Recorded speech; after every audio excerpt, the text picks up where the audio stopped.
I think the government should be able to do things for people. Since 1980, with Ronald Reagan, the Republicans have been telling a lie. And that lie is the government is bad and can't do anything. Now, I grew up in a different time.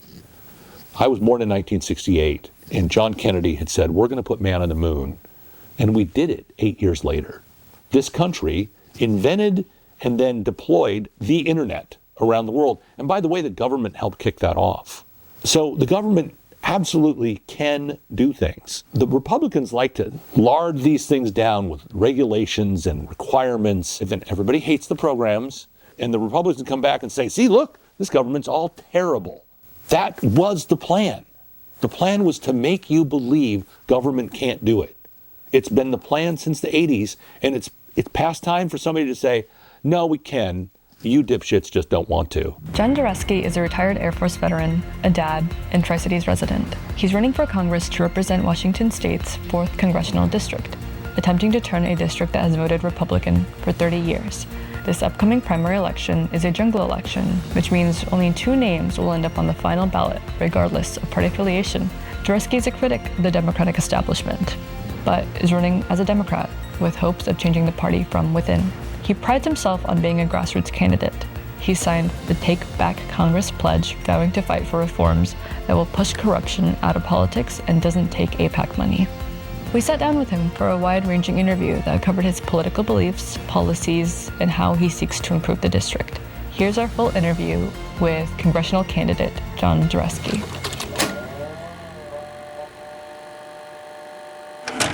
So, thank you for being here today. It's really wonderful to be here. Thank you. Who are you and why are you running for Congress? Well, my name is John Duresky, and I'm running for Congress because people of the 4th District deserve a better voice, and they deserve somebody that represents their interests, not the billionaires' interests. If you kind of want the longer version of the bio, or maybe the short version here in this case, 24-year Air Force veteran, and then I did 13 years in civil service.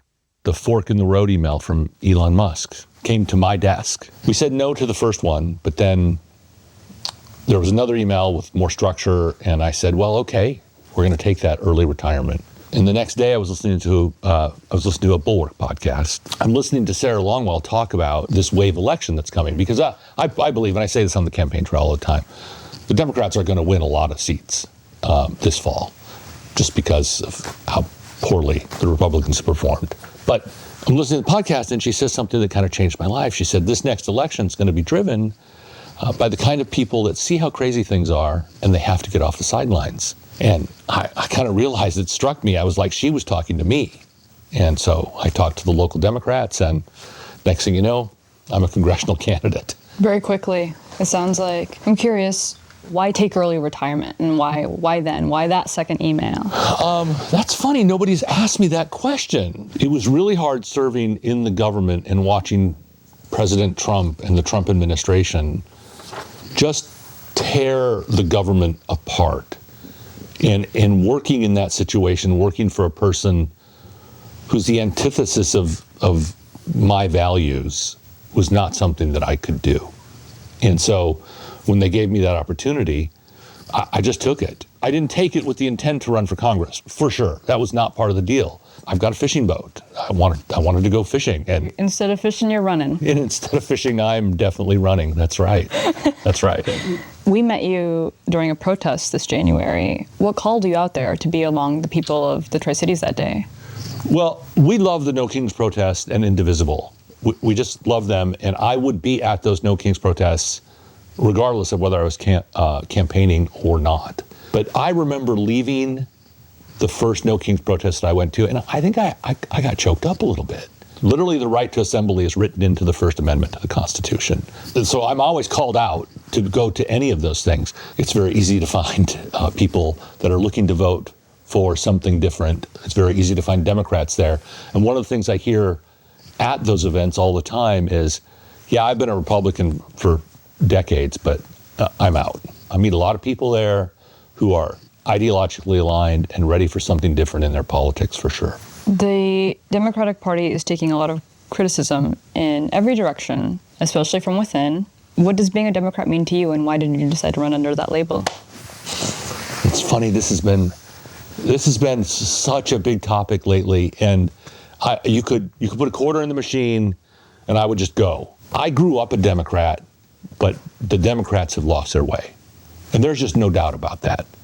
And I very much want to bring the Democrats back to their working class roots, where they never, ever should have left. So what brought me to be a Democrat? I remember being visibly upset and hoping for something better when Ronald Reagan beat Jimmy Carter in 1980.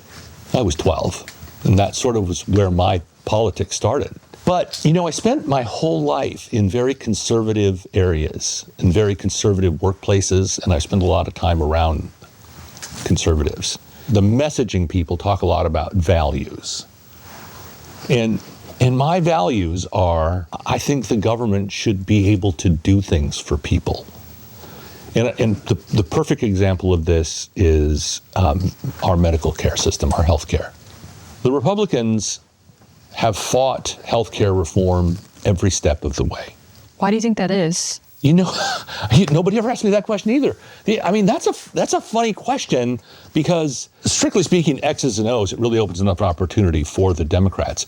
But the Democrats have been so insistent on finding a way to build the tent bigger, to compromise, to get Republicans to side, that they have compromised their own values. And this is a perfect example. The Democrats passed the Affordable Care Act going on 20 years now. And that was a Republican idea. Market reforms for our healthcare system. The Republicans came up with that idea. And then as soon as we passed it, they absolutely disowned it. They refused to let us implement that in the way that it was designed so that it would have the impacts that we were hoping for. So it has not done the good it might have. All that's to say, the Democrats have been for universal health care for almost 80 years. And we should say so. And so that's where we are. I believe it is past time for reforms to the system that lead to universal health care. And so why the Republicans aren't doing that? The short answer is because that's socialism. A very simplistic and ridiculous view. I mean, I see it on Facebook. I see it here locally. Yeah. People turn and say, this thing is looking like it's going to help people. It's easy to call it socialism. It's easy to lean into communism, which is very, very scary for many people. Many people hear that word and turned off immediately. Political ideologies aside, this sounds like it will help somebody. Yes. The socialism thing is pretty entertaining to me because President Trump has taken ownership stake in Intel, a steel company, and a raft of others. What do we call government ownership of production? What's the word for that? Yeah, I think it's communism, actually. So actually, the biggest communists in our country right now are not the Tri-City communists or socialists, but actually the Trump administration. And to me, that's a crazy thing to say, but it is true.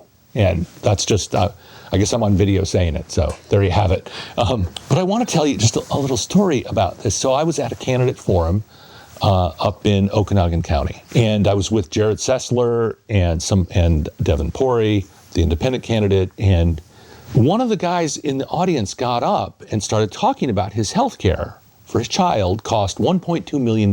And he was an entrepreneur, and he was still paying bills from that health care. And I think his point was he had to drive all the way to Seattle to get that health care. And he was wearing a MAGA hat. And I'm like, the Republicans still to this day have a concept of a plan. They do not have a plan. And I can tell you, I have a whole team of people here in a district for a race in a long shot bid to win the 4th CD. And I have a medical team with people chomping at the bit to start working to fix the system. So if I have that, the Democrats at large have that. The district hasn't sent a Democrat to Congress in over 30 years. Yes, ma'am. When you talk to Republican and independent voters, where do you find common ground and where are the disagreements? Very early in my campaign, I signed on to a pledge with a group called Take Back Congress. The pledge has 5 parts. The parts are term limits, a moratorium on lobbying by departing congressmen, ban on insider trading or stock trading by congressmen, overturning Citizens United, and enforceable code of ethics for the Supreme Court. And the point about the code is it's a message to all of the voters. We see that the system is broken. We see that the incentives are broken. And we want to go to DC and start fixing the system. Instead of the dividers, we're looking to build a new coalition of people that genuinely want to fix the government. The big deal about this is 80 other people have signed this pledge with me. So when we win, we show up in DC kind of not with a mandate of 1, but with a mandate of 80. And that's 80 would be a pretty significant percentage of the entire Democratic caucus. So it gives us a lot of weight from day one, not going by myself. We want to pull the aperture back and we want to help everybody. We're not going to start dividing the district into groups. We want health care for everybody, not for our special group, but for everybody. We want jobs for everybody. We want to fix the tariffs, which function as a tax on all of the middle class. And so that's the kind of things we want to fix. You pride yourself on being a 100% grassroots candidate. Yes. As far as signing a pledge. So this is the Take Back Congress pledge. Take Back Congress yes. pledge. And I actually also sent a request for endorsement and signed Track AIPAC's pledge as well. What is happening in our government, and specifically the insider trading? There's a video out about Dan Newhouse doing all of these serial trades where you can literally look at what's happened in the news and see how the congressmen and the people inside the executive branch, inside the Trump administration, are making sometimes tens of millions of dollars off of this stuff. I did contract oversight as a government civilian. I am not allowed to do that as a government civilian. There's all of these rules and restrictions, and my family cannot benefit from my knowledge of my job. I cannot benefit. And if I do, it is grounds for immediate termination. As a government employee. As a government employee. But when you run the government, yes. When you help run the government, when yes. you are in Congress, yes.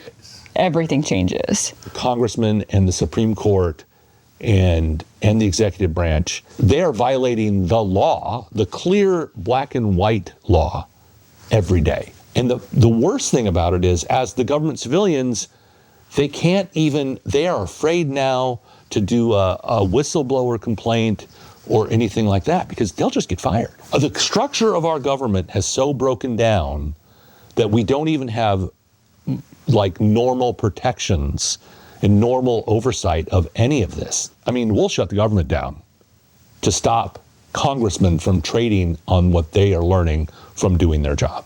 That is completely unsat, and we've got to fix it. GoodLoser.me is a brand new home for documentary shorts, interviews, and exclusive stories produced completely independently by our small but passionate team. The information that you guys give to us is amazing. Coming soon. Inside Flying Z, our feature about one of the punk scene's most unique venues, tucked away on a farm in rural eastern Washington. My property goes probably another football field. We had a plan one day, we'll build it. He's like, we could probably do a show, and we had 10 days. We're a fully independent media project free from the corruption of corporate ownership. ICE is planning to try to ramp up to 30 agents in Yakima County. The newspaper doesn't come to everything, and independent media can get out into the community more. And we can only do this through the support of our community. You can head to goodloser.me to watch our extended video pieces and sign up for a free account. Who are you from? Good Loser. We do a little bit of independent media. Never heard of you. Sensational media comes through in order to sell ads and cause division. More people listened to independent voices and saw exactly what was going on, then we could realize that we could come together as a country. You can also become a supporter to help us grow.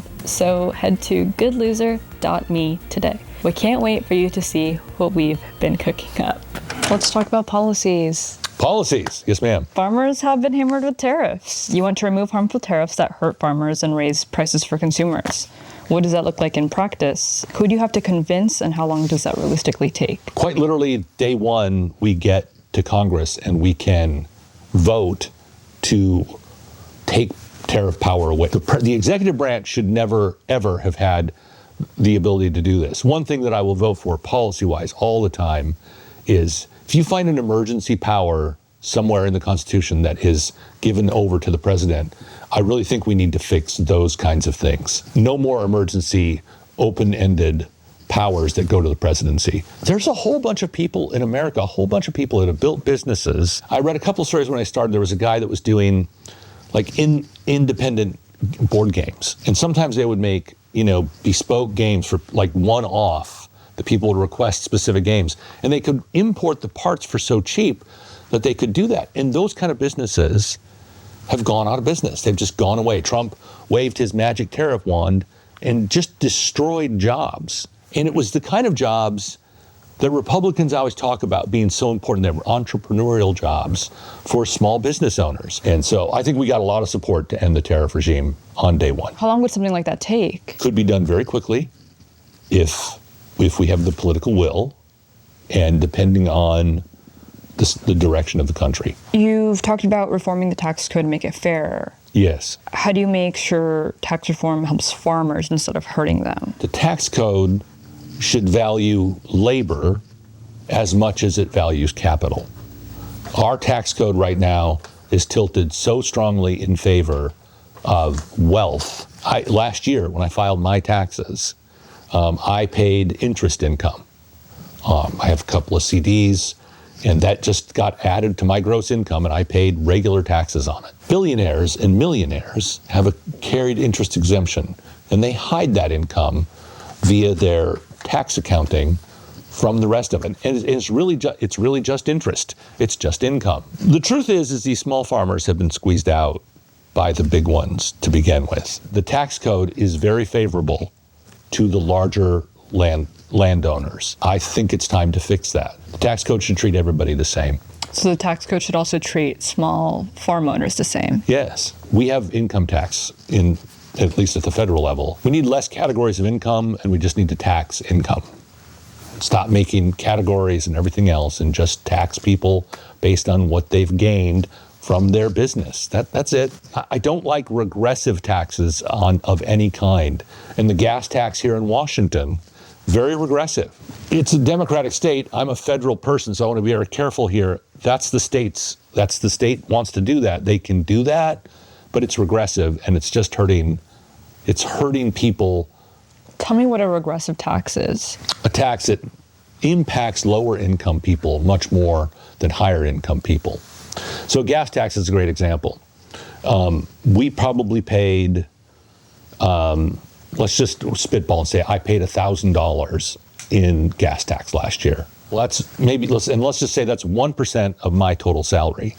But if you're making $500,000, that's 0.25%. No, $400,000. In other words, the percentage of your income, you can afford that tax a lot better. That tax hits people who are poor much harder. What can you, as a single representative in a minority party, do about affordability when it comes to groceries and housing? The Democrats have done a bad job. And I've heard from a lot of people that haven't been strong and effective when we needed them to be. And so we're kind of in this situation now. The tariffs, and I don't mean to beat down on this, but there are all kinds of things the government does throughout the economy that you kind of hear about. As I've been going, I've already talked about some of the jobs from entrepreneurs that got hammered by the tariffs.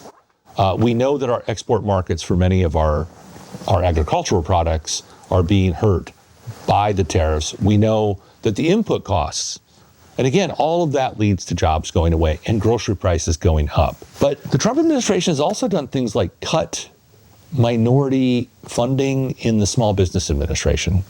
You see, it was DEI, according to them. And so that really damages our job production in these areas.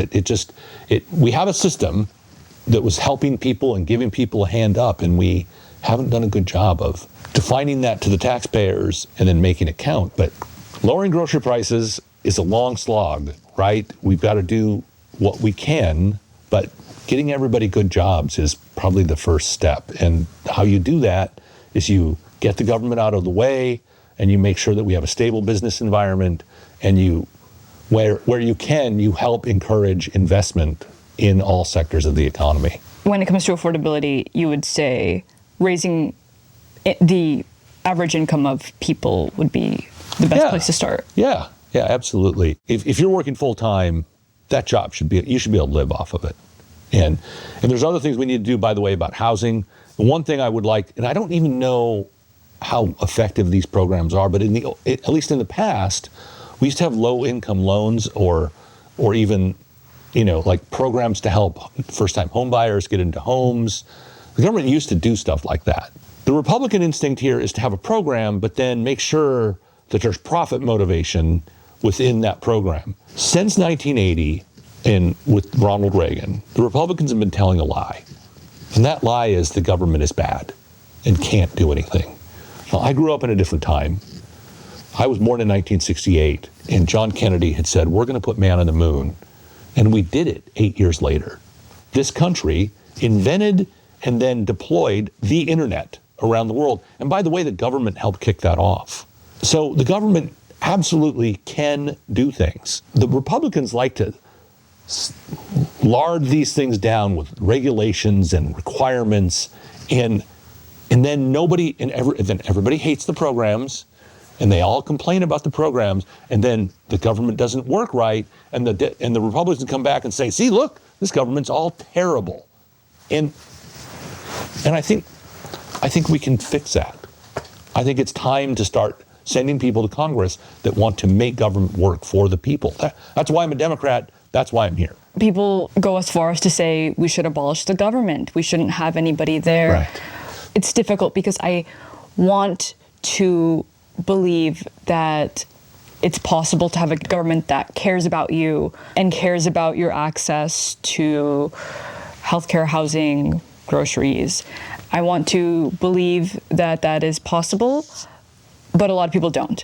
And a lot of people don't because they look at what's happening in this country and they see that Trump is doing the things that he is currently doing, and they become distrustful and angry and upset. And I feel this myself. Yeah. Can the government turn around? Can the United States government turn around and make real change for its people? I mean, it's a hard question, and I do not want to be glib with the answer.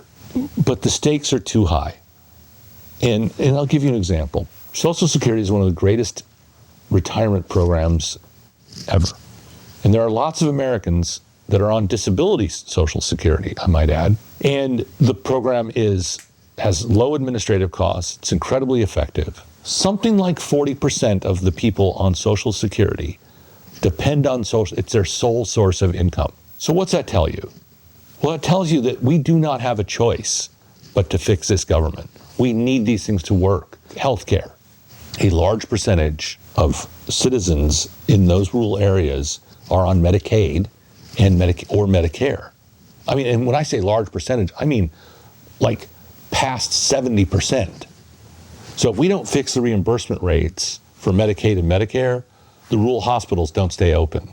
And if the rural hospitals don't stay open, then there's no community there. There's no way for people to continue living there. You're getting ahead of my questions. Sorry. So there's no choice. But it's worse than that, because that question is a result of a long-term Republican strategy. That was the plan. The plan was to make you believe government can't do it. It's been the plan since the 80s, and it's past time for somebody to say, no, we can. You dipshits just don't want to. Oh, I made a swear word. Sorry. That plan, the government can't help you. Would you say that's been successful? Yes. Yes. Look, let's call a spade a spade. The Republicans offering nothing to working class people, offering no solutions on health care, have a trifecta of government control. They control the Supreme Court, they control the Senate, they control the House, and they control the presidency. And it's because, as I started with, Democrats have lost their way, and they haven't stated clearly what we want to do. And people pick up on that. And look, and I'll be blunt, I have self-interest in this. I need the government to work because I'm a government pensioner. I'm a military retiree. I get a government pension. And so I need the government to work. I need the VA to work for me. I need veterans to receive the care they need because I am one. The Trump administration has just proposed $400 million cuts to Hanford. I just found out right before. Are you kidding? We sat down. Yeah, Trustee Herald put out an article. Yeah, this today. A $400 million cut to the Hanford nuclear site. What steps would you take in your first year to stabilize Hanford's workforce against the federal budget cuts without simply asking for more money? Here's what we did to make government more efficient. We contracted out the work. So we've all these contractors that do the work out at Hanford. I am not suggesting to those contractors today that we are going to reform that system tomorrow. But I'm just going to ask this question. Has that been the right thing? Because from my perch inside the government, I saw how much money we spent on oversight and how much money we spent to incentivize work scope. And so, again, this goes back to that bad government thing again. The Republicans imposed bad government on us, and frankly, it drove the costs way up. We do need some oversight at Hanford. I am going to stay away from kind of specific policy declarations and say it costs a lot of money to do what they're doing out there. It can be dangerous work. It is unimaginably complicated work. And there are times when they have to literally dig trenches by hand out there because of the nature of what they're doing. They don't want to disturb whatever's below it. They can't use a machine to do the work. So the best thing that we need to do is ask them what they need and then get out of the way. And so that is not clearly what the Trump administration is doing. And I'll be curious to hear more about that. And I will definitely look to be building relationships with labor and with the Hanford itself and kind of figuring out what the way ahead is. Because you asked, besides just restoring the money. So there's a lot of work to be done there. I'm just going to state very briefly, you've been at Hanford. You were at Hanford for 5 years. Mm-hmm. So you have experience with what that looks like. You've gotten, you're familiar with the work that employs so many people here in the region. Yeah. You are in favor of raising the federal minimum wage. Yes.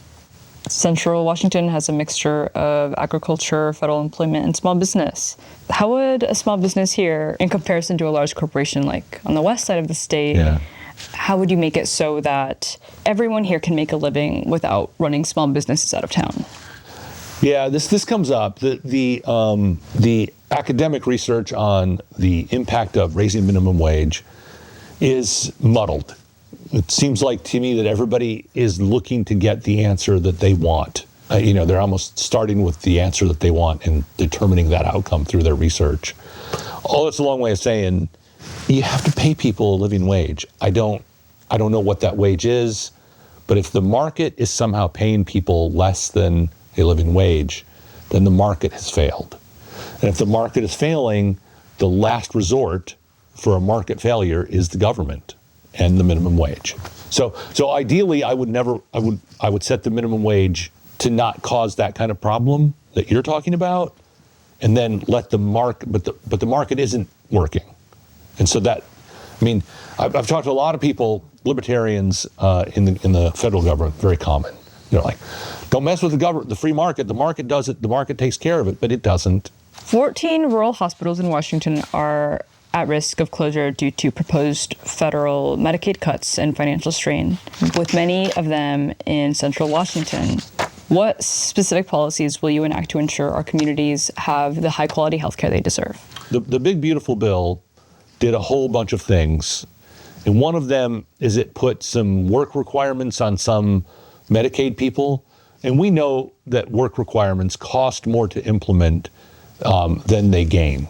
As a matter of fact, Georgia did something like this, and it cost Georgia $8 to implement the program for every dollar in benefits that it paid. So we don't need that kind of government. We also know that they changed the reimbursement rates for Medicaid and Medicare. They are unacceptably low, and that is particularly damaging to the rural hospitals that you're speaking of. It's literally but again, and I'll just be blunt about this, if you want health care, you got to pay for health care.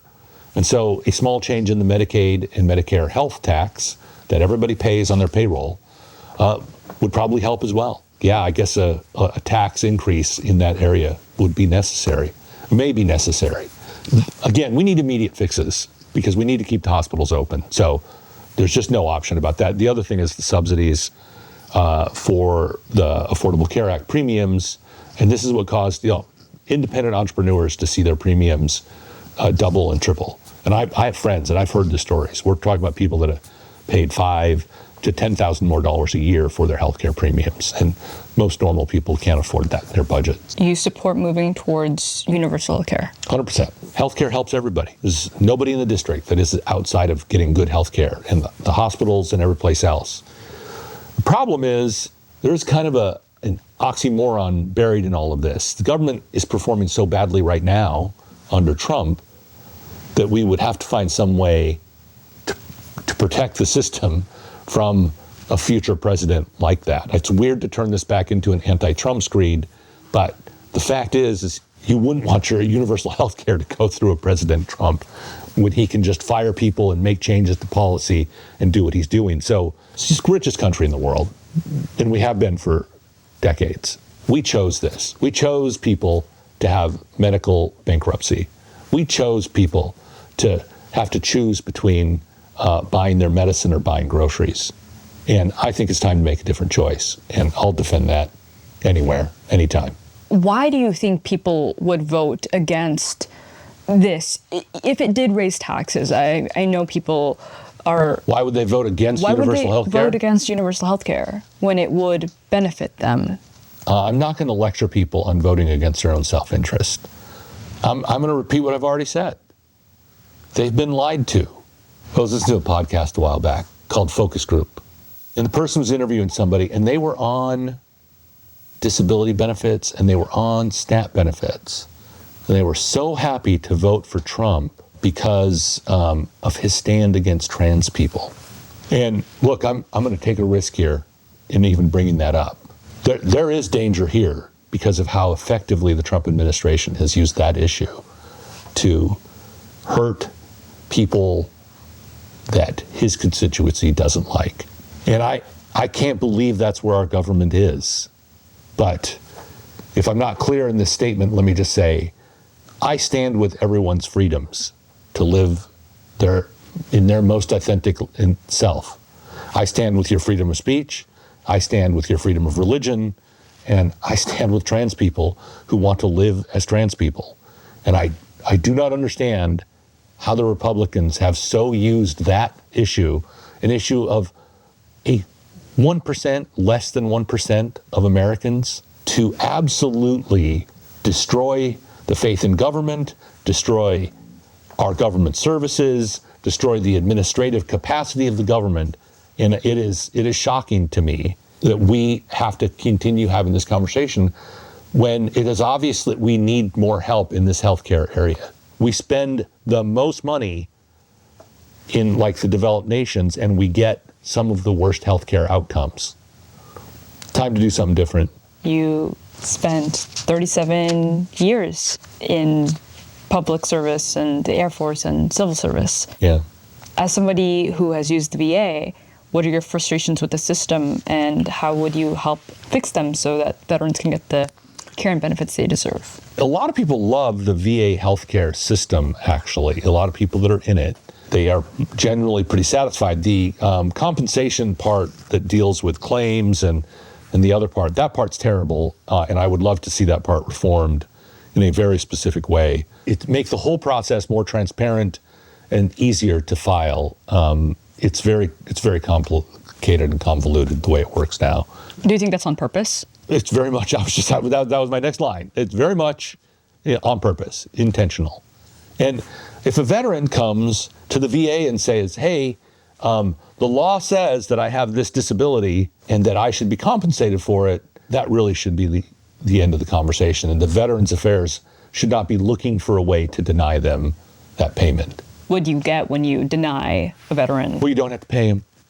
Yeah, the short version of all this is, I'll just give you the classic example. I have hearing loss from working around jet engines. I have a service-connected disability of 0%, which means the VA does not pay me for my hearing loss. I have documented hearing loss, but the VA does not pay for that. And so they're very cheap, and they're very diligent about saving, little dollars here and there. And it's a ridiculous system. People serve their country and leave injured. That should be the end of that conversation. But I do want to emphasize the Veterans Affairs does a lot of things with loans, with education. There's a lot of things that work, but like all parts of the government, the Trump administration has hollowed out the administrative capability of these organizations by these DOGE cuts. A lot of experienced people, a lot of experienced talent has walked out the door. Very bad. You have been direct about what happened under Doge. Should never happen again. But a lot of voters believe there is genuine waste in the federal government. Where is the line between protecting workers and eliminating inefficiency? There's a great cliche about this that 50% of government spending is inefficient and wasteful. The problem is nobody knows which 50%. But all of this is based on, again, it's based on a lie. The actual portion of the government pie that goes to these kinds of things is tiny. The big portion of the spending goes to the Department of Defense, Social Security, Medicaid and Medicare, and paying the debt. That's where the money in the federal budget goes. And this focus on fraud and inefficiency and waste is in this little sliver. And I'll just point out like a very specific example here. The USAID thing that DOGE literally destroyed. That bought us so much goodwill around the world. It basically put the U.S. at the forefront of when there was an emergency in the world, when people were suffering, you could see that the United States was there with an American flag on aid and food going to the people most in need. You make an ally for life when you do that. You make America the country that people think of as the greatest country in the world. And we did that for pennies of tax dollar payments for each taxpayer. We did that for very low cost. Government's expensive.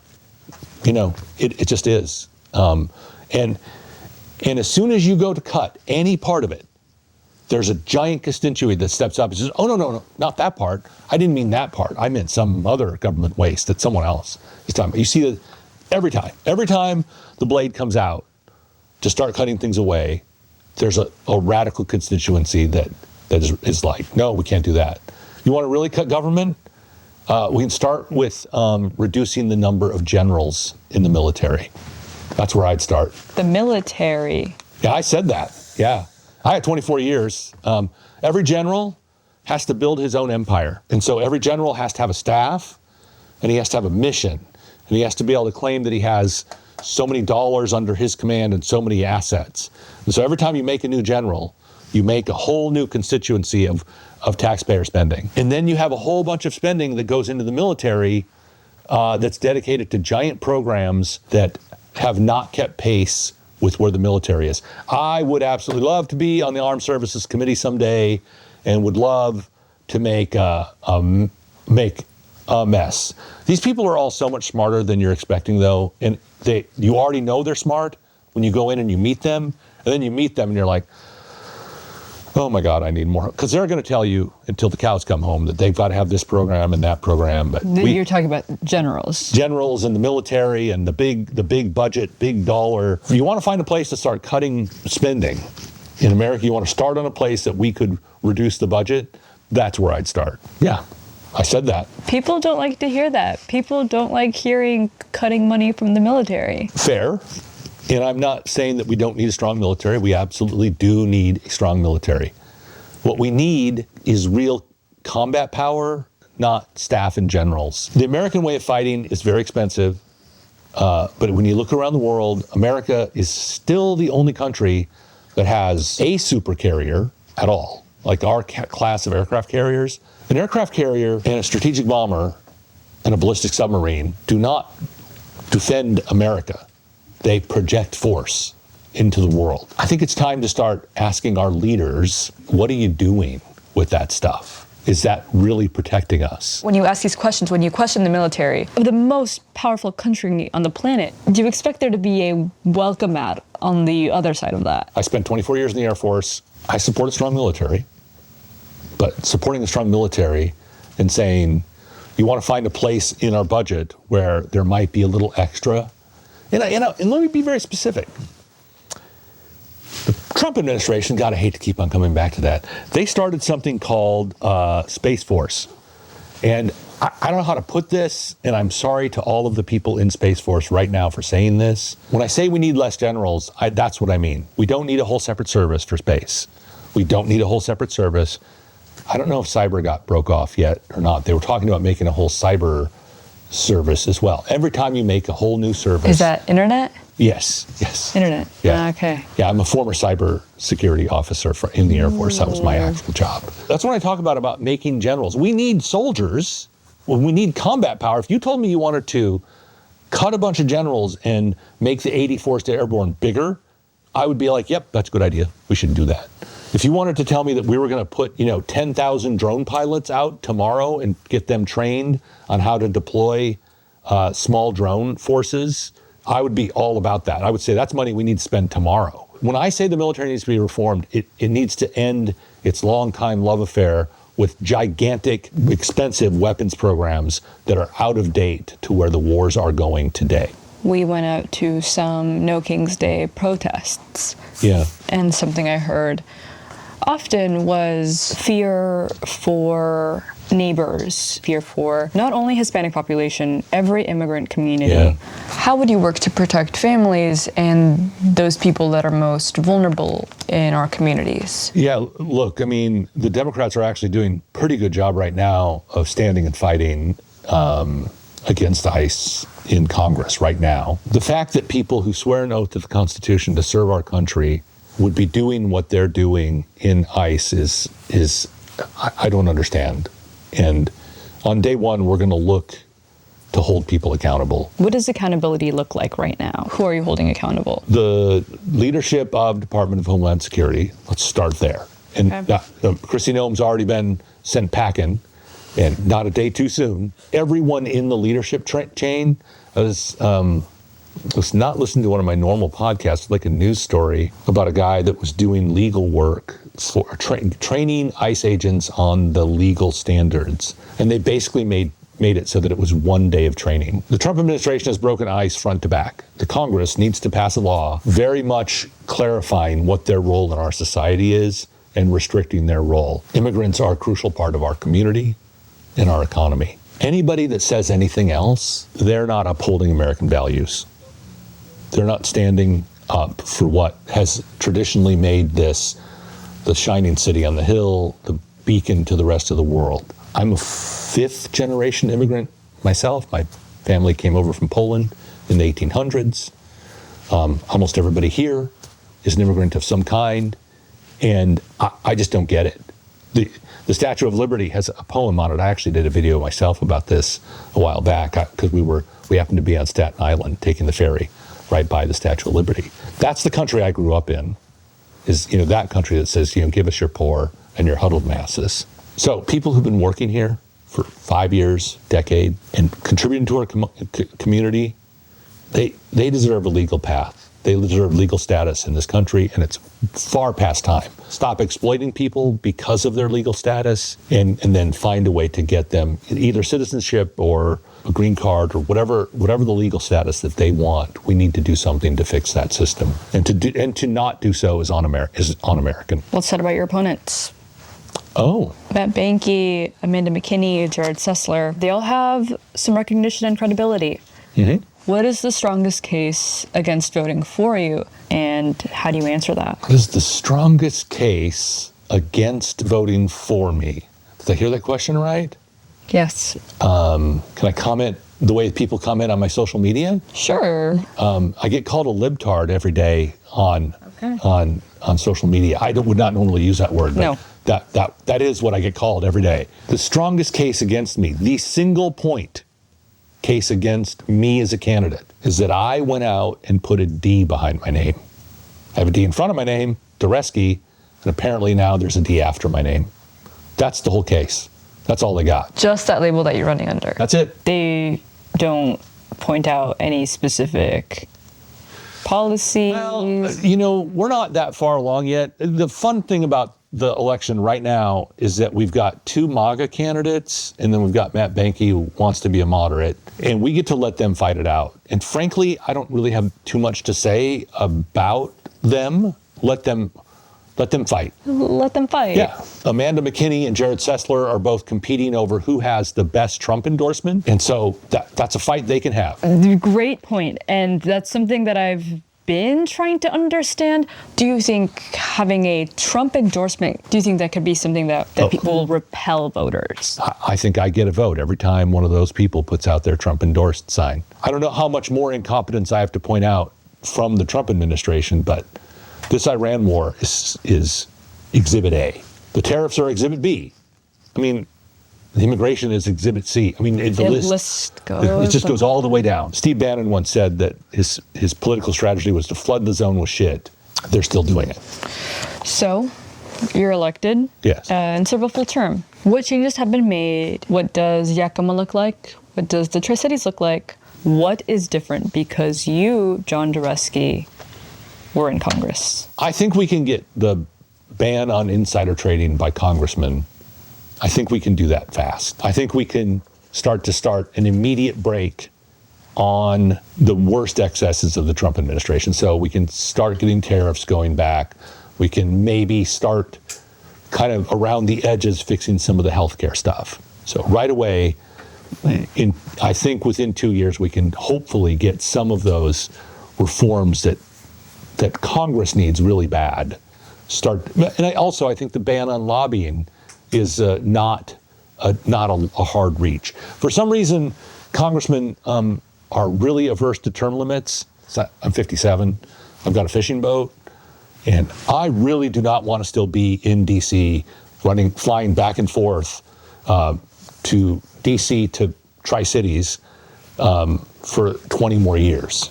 So if I become the greatest congressman in central Washington history, you still won't have me to kick around for 20 years because ain't nobody got time for that. That's crazy. What does accountability look like to you, and how do you hold yourself to that vision?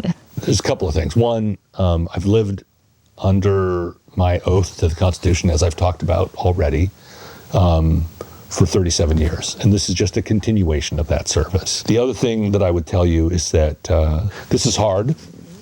Campaigning, putting together the staff, doing the events, having all of the processes of running. It's a job. Every day I feel an immense debt and an obligation to the people of Central Washington to be the best congressman I can be and to be the best leader I can be and to live up to their hopes. It's what drives me out of bed every morning. I've stated pretty clearly where I am, like on the pledge. That is the goal, and that will be the goal when we get there, and we'll work toward it. Is there anything else you would like to share? This has been coming up a lot lately, and I just want to say it clearly, kind of on camera.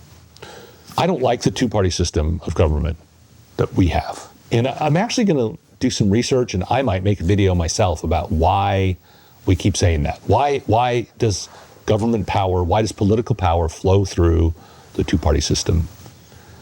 I fully recognize that the Democrats have really not had the right message. They have really failed. But even more than not the message, they've just failed. They have failed to get it done for the American people. And they have made, especially at the elite levels, they've made really, really bad decisions. I served in the government for that entire time, so those weren't my decisions. So I do get to disclaim those a little bit. I believe the Democratic Party can be reformed, and it's time to do that reform now. But I understand the disillusionment with the party, and I really hope to bring a different vision to the party so that we have a consistent message that voters hear and they know that we're working toward it. We've lost the trust of the voters. It's not enough to just be anti-Trump or anti-Republican. We have to stand for something. And I hope in the course of what I've said here that I made it clear that I do stand for something. And also that I'm willing to say the hard things. And, if that shows up on an Amanda McKinney attack ad later, it's the price of doing business. You have to stand for something. My campaign advisor told me never take a position on anything. And I've went out and talked to everybody and taken all kinds of positions on everything. So apparently I didn't listen to that very well. But what I'm getting from the people is they want something different. And that's the gamble. That's the bet. So the final point of all of that is I would look to reform the two-party system itself. I would literally look to to change the Constitution so that more voices have more of an opportunity in Congress, so that you don't just get to dismiss whole groups of people and say, well, you have to be with the Democrats or you have to be with the Republicans, and that's your only choice. Because that it served us well for many years. It's not serving us well right now. You just made me remember something. Washington is a 2-name only on the ballot state. Yes, okay. Speak to the importance of that. Yes, oh, I was going somewhere at the end of that, and then I lost my place. I'm just going to admit that freely. So the whole thing about all of that is the primary is August 4th. It's a jungle primary. It's a top 2 primary.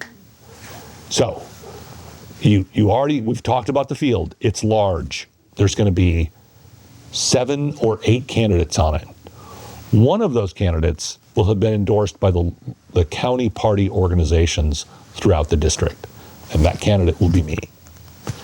We have a plan. I believe we are getting through the general. And then we have to test the real test here is, can we bring enough independents? Can we activate enough people upset about what they see on the news to win the race? But right now, make sure you're registered to vote. Make sure you vote in the primary.